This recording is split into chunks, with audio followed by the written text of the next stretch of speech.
Alhamdulillah, tunamhimidi Allah tabaraka wa taala kwa kuweza kufika siku yetu ya 5 katika funga yetu ya mwezi mtukufu wa Ramadhani. Ama kama ilivyokuwa ada yetu, tunaendelea na darsa yetu ya usulu thalatha. Jana katika darsa yetu tulizungumzia mambo manne ambayo ni lazima kwa kila Muislamu. Jambo la 4 tukasema huwa as-sabru, na ndipo sehemu ambayo tumekomea katika darsa yetu ya jana. As-sabru ala al-adha fihi, iwapo umejua elimu ukajifunza, baada ya kujifunza ukawa ni mwenye kufanyia kazi, yani kufanyia matendo kile ambacho umejua. Baada ya kufanyia matendo na ukalingania kile ambacho umejua katika elimu, na baada ya kulingania yako misukosuko ambayo utakwenda kukutana nayo hapo ndani, yatakiwa as-sabru ala al-adha fihi, ay fi da'wa, uwe na subra juu ya yale ambayo unakutana nayo ambaye ni katika da'wa. Naam, ad-da'watu ila ma jaa bihi ar-rasul sallallahu alayhi wasallam, baada ya kuwa umelingania yale ambaye Rasul sallallahu alayhi wasallam ameleta, unafaa kuwa na subra juu ya yale maudhio ambayo utakuwa ni mwenye kukutana nayo. Nini maana ya sabr? Sabru maana yake ni nini? As-sabru habsu nafsi ala ta'ati llah, ni kuizuia nafsi, kuifunga nafsi ndani ya taa ya Mola subhanahu wa ta'ala. Yani unakuwa mtiifu, unaifunga nafsi yako katika kumtii Mola subhanahu wa ta'ala. Wa habsuha an ma'siyati llah, na kuikataza nafsi kutokana na maasi ya Mola subhanahu wa ta'ala. Uwe unaifunga nafsi ndani ya ibada na taa ya Mola, na pia uwe unakuwa ni mwenye kuizuia nafsi isiwe ni yenye kuingia katika makatazo ya Mola subhanahu wa ta'ala. Ani tasakhuti min aqdari llahi fayuhbisu an-nafsu ani tasakhut, yani unaizuia nafsi isiwe ni yenye kuingia katika ghadhabu ya Mola subhanahu wa ta'ala. Nafsi yako isiwe ni yenye kuingia katika ghadhab, katika yale ambayo Mola subhanahu wa ta'ala amekuwa ni mwenye kukataza.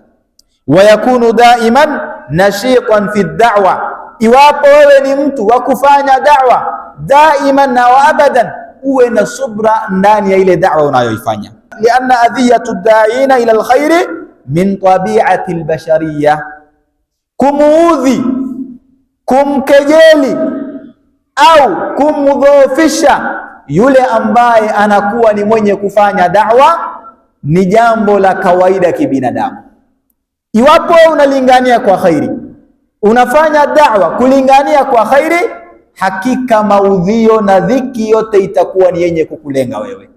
Watu watakutaja kwa ubaya, watu watakwambia wewe ni mubaya, watu watakwambia unafanya kibaya, unatusiwa, unakejeliwa, yani matusi ya aina yote. Iwapo unafanya da'wa inakuwa ni yenye kukulingania ama ni yenye kukufikia.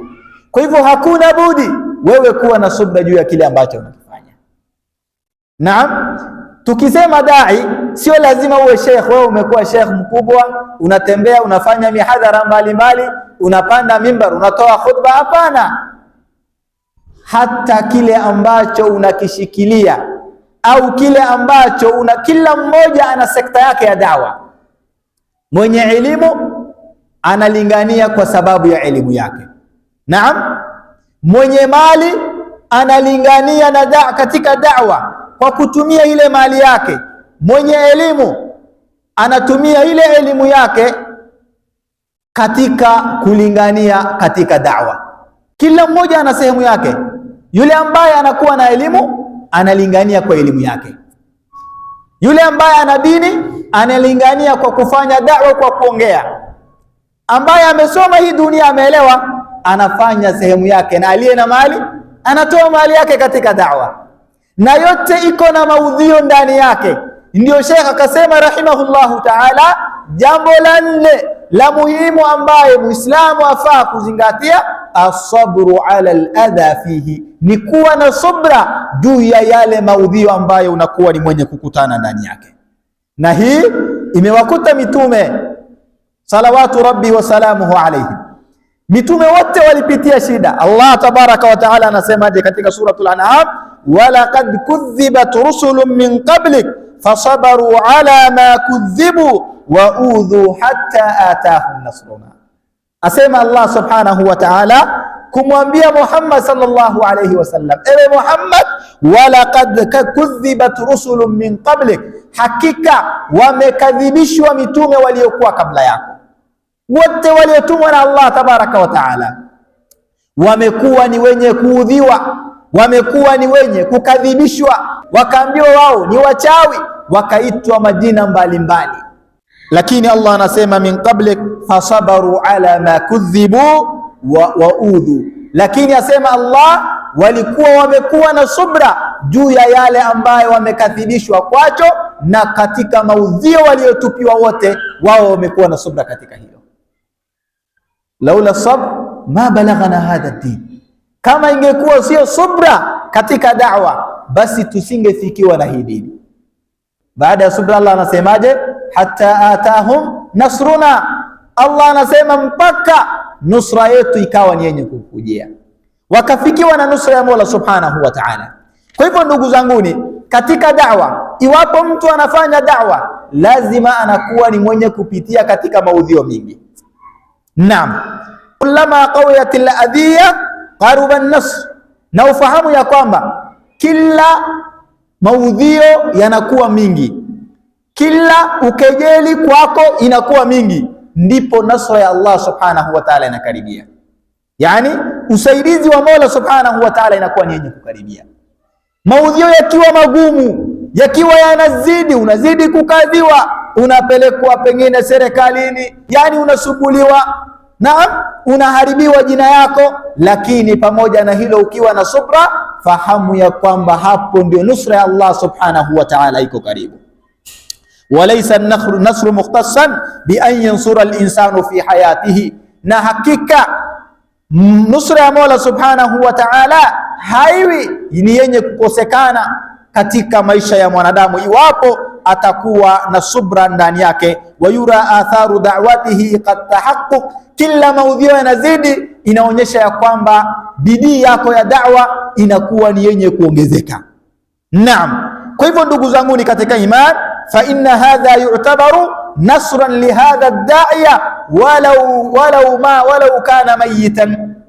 Iwapo mtu amefanya juhudi katika da'wa, amelingania katika kitabu na sunna, alafu maudhio yake yamekuwa mengi, baada yake yeye kukufa, kile ambacho alikuwa akalingania ikawa ni yenye kutokezea, kile ambacho alikuwa akapigania mpaka yeye akakufa ikawa ni yenye kuwa nyepesi kwa waliobaki katika ardhi.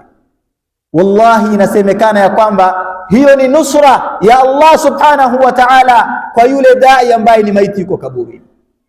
Yeye ni dai, alikuwa dai analingania jambo la khairi, lakini kile ambacho alikuwa akikilingania haikufanikishwa au haikufanikiwa akiwa hai. Baada ya yeye kufa, kile ambacho alikuwa akipigania au alikuwa akikilingania kikawa kimefanikiwa baada ya kufa kwake. Ulamai wanasema hakika hiyo ni nusra ya Allah subhanahu wa ta'ala imefika baada ya yeye kufa. Lakini as-sabru ala al-adha fihi ni nukta ambayo ni muhimu katika da'wa. Wa hahumur rusul, mitume wa Mwenyezi Mungu subhanahu wa ta'ala ndio hawa. Wasikize sasa vile walivyopitia dhiki, vile walivyoudhiwa mitume wa Allah tabaraka wa ta'ala. Allah subhanahu wa ta'ala mitume wa aliyowatuma wote udhu bilqawli walfi'l, waliudhiwa wakakejeliwa kwa maneno na vitendo, njia zote wameudhiwa. Allah subhanahu wa ta'ala anazungumzia akimwambia mtume sallallahu alayhi wasallam katika suratul Dariyat, Allah akasema kadhalika ma ata alladhina min qablika min rasulin illa qalu sahirun au majnun. Quraish kabla ya mtume sallallahu alayhi wasallam alikuwa anaitwa Sadiqul Amin, anajulikana ni mkweli ambaye ni mwaminifu.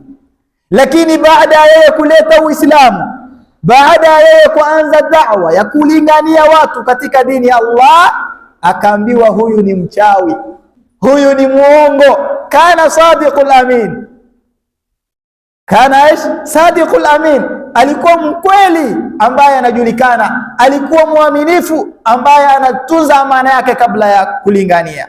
Lakini baada ya kulingania akaambiwa huyu ni muongo, huyu yani wakapatiwa sifa nyingi Rasul sallallahu alaihi wasallam ambazo si nzuri. Sasa Allah subhanahu wa ta'ala kumshajiisha Rasul sallallahu alaihi wasallam, Allah anamwambia wakadhalika, basi hivyo hivyo wewe Muhammad, namna wanavyokuambia wewe ni mchawi, namna wanavyokuambia wewe ni muongo, hivyo hivyo mitume waliokuwa kabla yako walikuwa wameambiwa sawa na hiyo.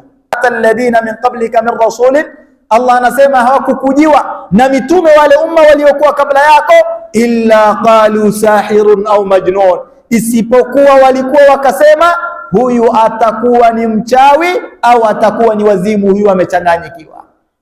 Walikuwa wanamwambia Rasul ni taira, ni mtu aliyechanganyikiwa, ni mtu ambaye ana ulemavu wa akili. Kwa sababu gani? Kwa sababu ya da'wa. Kwa hivyo iwapo katika da'wa mitume wameudhiwa, wakatajwa kwa majina mabaya, wakaambiwa vitu vingi, sembuse mimi na wewe katika da'wa. Lakini inachotakiwa ni nini? Ni sabr. Kama ingekuwa Rasul hangekuwa na subra, kama ingekuwa mitume hawangekuwa na subra, kama ingekuwa masahaba hawangekuwa na subra, kama ingekuwa salaf hawangekuwa na subra, wallahi dini yetu leo haingetufikia. Hii dini nzuri, hii sunna nzuri ambayo tunaishi ndani yake, wallahi haingeweza kutufikia. Na ujue ya kwamba kila maudhio inakuwa mingi, ndio nusra ya Allah subhanahu wa ta'ala inakuwa ni yenye kukaribia. Naam, Allah subhanahu wa ta'ala anasema wakadhalika ja'alna likulli nabiyyin aduwan minal mujrimin. Allah anasema hivyo ndivyo tulivyofanya mitume wote, mujrimin wanakuwa ni maadui dhidi yao. Yani wale ambaye hawataki da'wa, wale ambaye hawataki haki, watu ambaye wanataka kuishi juu ya batil, siku zote ni maadui katika ama kwa duatul haq. In kunta da'i al-haq, iwapo wewe ni dai wa haki, unalingania katika haki, unalingania katika kitabu na sunna, ufahamu ya kwamba maudhio yanayokukumba yanakuwa ni makubwa zaidi. Ndio Allah anasema vile vile mitume waliokuwa kabla yako walikuwa wakiudhiwa na mujrimin, wale watu waovu walikuwa ni maadui kwao. Kwa hivyo kila unavyofanya da'wa, kila unavyokazia katika da'wa yako, kila unavyokuwa na msimamo juu ya haki, wallahi ndivyo hivyo maudhio yanakuwa ni yenye kukufikia. Lakini inatakiwa uwe na subra katika hilo. Naam, walakin ala da'iya an yuqabila dhalika bisabr, ni juu ya yule ambaye analingania awe na subra katika hilo. Wanzur ila qawlihi ta'ala li rasulihi sallallahu alayhi wasallam, ebu tazama kauli ya Mola subhanahu wa ta'ala alichomwambia mtume sallallahu alayhi wasallam baada ya kuambiwa yeye ni muongo, baada ya kuambiwa yeye ni taira, baada ya kuambiwa yeye ni mwizi, baada ya kuambiwa vitu mengi. Hebu kumbuka Rasul alivyokuwa akienda Taif. Katika mji wa Taif Rasul alikuwa amekusanyiwa watu wote wa karya hiyo, wote wakakusanyika, akarushiwa mawe Rasul sallallahu alayhi wasallam. Siku moja Aisha radhiallahu anha akamuuliza, ewe Rasulullah, hivi umewahi kutana na mazito kama vile ulivyokutana katika vita vya Badr? Mkikumbuka katika vita vya Badr Waislamu walishindwa, walipigwa vita, waliuliwa Waislamu wengi. Mtume sallallahu alayhi wasallam akavunjwa meno, akapitia magumu. Sasa Aisha anamuuliza, ewe Rasulullah, hivi uliwahi pitia magumu kama ulivyopitia katika vita vya Badr? Rasul akasema, ashaddu ma laqitu min ummati yaumul aqaba. Mtume akamwambia, katika magumu ambayo nimekuwa ni mwenye kuyapitia, sio katika Badri, asema magumu niliyopitia ilikuwa ni siku ya Aqaba. Aqaba ni wapi? Ni kilomita chache kutoka Makka, ambayo ilikuwa ni mji wa Taif.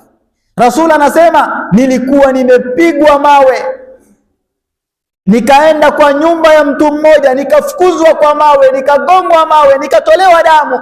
Rasul anasema nilipofika sikupata msaada kutoka kwake, asema nikakimbia takriban, inasemekana Rasul alikimbia kilomita 10 kutoka Taif, akafika katika sehemu ambaye hakuna mtu. Rasul sallallahu alayhi wasallam amechoka, akona dhiki, akona kidonda, damu mwilini mwake. Rasul sallallahu alayhi wasallam anaelezea kwa Aisha radhiallahu anha, asema hapo ndipo Jibril akanikujia akaniuliza, ni vipi hao nitawafanya nini? Hao nitawafanyia nini? Rasul akasema, ama Jibril akamwambia, nimekuja pamoja na malaika wa majabali, basi niamrishe, toa tu amri nikawaangamize hawa mara moja. Uruzwa mara moja, hiyo mawe ya Makka ikusanywe mara moja, wakavurugwe na mambo yao yaishi hapo. Lakini Rasul sallallahu alaihi wasallam akasemaje? Hebu angalia subra aliyokuwa naye Rasul. Akapigwa mawe katika mji aliozaliwa ndani yake, ni mji wake, akatolewa, akapigwa mawe, akaumizwa, kilomita 10 akakimbia kwa mguu, akakosa msaada au msaidizi yeyote. Lakini Rasul sallallahu alaihi wasallam alipoulizwa, hawa nitawafanya nini? Rasul sallallahu alaihi wasallam akasema, hakika ninatamani an yukhrija Allahu min asalibihim man ya'budu Allaha wahdahu wa la yushriku bihi shay'a. Asema ninatarajia au huenda Allah akatoa katika hawa, katika mji huu wa Taif, huenda Allah akatoa mtu mmoja au mja mmoja ndani yao ambaye atakuwa ni mwenye kumpwekesha Allah tabaraka wa taala, na atakuwa ni mwenye kumsujudia Mwenyezi Mungu subhanahu wa taala peke yake. Kwa hivyo Rasul sallallahu alayhi wasallam alipopitia hayo magumu yote aliyoyapitia, akasema, ewe Rasul, ewe Jibril, mimi ninatarajia katika hawa atatoka mtu mkubwa ambaye anamsujudia Allah na hakui ni mwenye kumshirikisha Mola subhanahu wa ta'ala. Na vile vile masahaba wakubwa wengi waliokuwa wamemihitania dini hii, wanavioni wakubwa baadaye, waliokuwa ni wenye kutegemewa, walitoka katika mji wa Taif. Kwa hivyo ukiwa na maudhio ndani ya da'wa, usiwe unamchukia huyo mtu kiasi kwamba huwezi hata taka kufikiwa na yeye, japo hata yakipitia mambo fulani mazuri katika mkono wake au mkono wako, jaribu kumpitishia, na usiwache katika hilo, muombe dua. Ndio Allah tabaraka wa taala alimwambia Rasul sallallahu alayhi wasallam, inna nahnu nazzalna alayka alqur'ana tanzila. Allah anamwambia hakika yetu sisi tumekuteremshia Qur'ani, lakini Allah subhanahu wa ta'ala akamwambia, fasbir li hukmi rabbik, kuwa na subra juu ya hukmu ya Allah tabaraka wa ta'ala. Kama Rasul hangekuwa na subra, angelikuwa anawamaliza watu wa Taif. Kama Rasul hangekuwa na subra, wakati amehama kwenda kwa Makka, akakuja kufungua mji wa Makka, akawapata maadui wake wakubwa waliokuwa wamempiga Rasul sallallahu alaihi wasallam. Rasul akakutana na viongozi wa wale ambao walikuwa wanapanga vitimbi dhidi yake, lakini Rasul sallallahu alaihi wasallam akawauliza wale Makuraish ambao ni wabaya wake, ma tadhunnuna an yaf'ala bikum Muhammadan, hivi mnafikiria nini mimi nitawafanyia nini? Ama mkifikiria katika mawazo yenu mnatarajia nitakwenda kuwafanyia nini? Wakamwambia, wewe ni mja mwenye huruma na aliyezaliwa na watu ama aliyeishi katika huruma, hakika hakuna tunachotarajia isipokuwa ni huruma. Naam, Rasul sallallahu alayhi wasallam akawaambia, sasa basi muko huru, nendeni. Hakika hii yote inatuonyesha ya kwamba yule ambaye anafanya da'wa hakika atakutwa na mengi, lakini kinachokuwa juu yake ama kinachomstahiki ni yeye kuwa na subra juu ya yale ambayo yanakuwa ni yenye kumkuta. Ndugu zanguni, Sheikh Muhammad ibn Abdul Wahhab, mwandishi wa kitabu hichi, kawaida yake wengi wanamchukia, duatu wengi wanamtaja kwa ubaya, lakini hakuna kitabu chake ambacho anakichapisha, anachokisema anahakikisha kiko na dalili. Tulitaja mambo manne. Alisemaje? Yajibu ala kulli muslimin taallumi 4 masail, ni lazima juu ya kila Muislamu kujua mambo manne. Akasema ya kwanza ni ilmu, akasema ya pili amalu bihi, akasema ya tatu ad-da'watu ilayhi, akasema inna sabru ala al-adha fihi. Lakini Sheikh anasema kutuonyesha dalil, asema wadalilu ala dhalika, dalili ya mambo hayo manne ni kauli ya Allah subhanahu wa ta'ala, anasema wal asr innal insana lafi khusr illa alladhina amanu wa amilus salihat wa tawasaw bil haqqi wa tawasaw bis sabr. Asema dalili ya yale manne niliyoyataja ipo ndani ya sura hii, suratul Asr. Allah anasema wal asr, ninaapa kwa alasiri au ninaapa kwa zama, innal insana lafi khusr, hakika ya wanadamu wako katika khasara, illa alladhina amanu, isipokuwa wale walioamini, wa amilus salihati, wakatenda matendo mazuri, watawasau bilhaqi, na wakahusiana kwa haki, watawasau bisabri, na wakahusiana katika subra. Tulitaja mambo manne na Sheikh anasema dalili ni hii sura. Hizo vitu vinne ziko wapi katika hii sura? Tulisema kuna ilmu, tukasema kuna al-amalu bihi, kufanyia matendo, tukasema ya tatu ni ad-da'watu ilayhi, kulingania, na tukasema ya nne asabru ala al-adha fihi, kuwa na subra maudhi yaliyopo ndani yake. Sheikh akasema dalili ni suratul Asr. Allah alisema wal asr, ninaapa kwa alasiri, innal insana lafi khusr, hakika wanadamu wote wako katika khasara, illa alladhina, isipokuwa wale, amanu, wakaamini. Ulamai wanasema amanu ay alilm, hapo ndio ilmu inayopatikana. Illa alladhina amanu, dalili ni kwamba alilmu, jambo la kwanza aliyotaja Sheikh. Jambo la pili ni nini? Kufanyia matendo, wal amalu bihi, illa alladhina amanu wa amilu salihati, na wakatenda matendo mazuri. Hiyo ni jambo la pili linalopatikana katika sura hii. Wa amilu salihati, Allah akasema tena watawasau bil haqqi, anasema ni ad-da'watu ilayhi, ni kulingania, wakahusiana kwa haki, ay ad-da'watu ila al-haq, ni kulingania katika haki, watawasau bis sabri, na kahusiana subra. Hiyo hapo ndio inapatikana jambo la nne aliyolitaja Sheikh rahimahullah, as-sabru ala al-adha fihi, kuwa na subra juu ya yale ambayo utakutana nayo katika da'wa. Naam, ndugu zanguni, hiyo ndio dalili ambayo Sheikh ameitaja rahimahullahu ta'ala. Sheikh tena akachukua maneno ya mwanachuoni huyu al-Imam Shafi'i rahimahullahu ta'ala. Qala al-Imam Shafi'i rahimahullahu ta'ala, Imam Shafi'i anasema ya kwamba law ma anzala Allahu hujjatan ala khalqihi, kama Allah tabaraka wa ta'ala hangeiteremsha hujja nyingine illa hadhihi sura, isipokuwa hii suratul Asri, lakafatu, anasema ingetosha kuhusiana na hayo mambo manne aliyotaja Sheikh. Al-Imam Shafi'i anasema kama Allah hangeteremsha sura nyingine, kwa sababu nukta ya aya zilizozungumzia hiyo ni mingi, lakini anasema kama Allah hangeteremsha aya zingine katika hii hujja nne, ama kuhusiana na mambo hayo manne aliyoyataja Muhammad ibn Abdul Wahhab rahimahullahu ta'ala, asema basi hii ingetosha katika hilo. Al-Imam al-Bukhari rahimahullahu ta'ala anasema waqala al-Bukhari babul ilmi qabla al-qawli wal amal, ni asema al-Imam al-Bukhari babul ilmi, uwe ni mwenye kutanguliza ilmu qabla al-qawli wal amal, kabla ya kusema au kutenda, ay qabla ad-da'watu wal amalu bih, tanguliza elimu kabla haukuanza kufanyia kazi, kabla haujaanza kufanya ibada, jua ilmu kwanza. Ijue ilmu ya kumwabudu Allah, ijue ilmu ya kumjua Muhammad sallallahu alayhi wasallam, ijue ilmu ya dini ya Uislamu kwa dalili, kabla hukufanya da'wa. Ukiangalia katika mambo hayo manne, Sheikh rahimahullahu ta'ala ametupatia moja kwa moja uslubu ya da'wa, utaratibu ya da'wa. Utaratibu ya da'wa ni kwamba kwanza tafuta elimu kabla hujaamka kufanya da'wa. Pili, kabla hujafanya da'wa umesoma, fanyia kazi kile ambacho umekijua. Baada ya kujua, alafu ndio uanze kulingania. Ukishalingania, jifunze kuwa na subra ndani yake. Naam, sio unaamka unasema mimi ninafanya da'wa na hujui chochote katika dini ya Allah. Rasul, qul hadhi sabili, hii ni njia yangu, waambie hii ni njia ya Allah.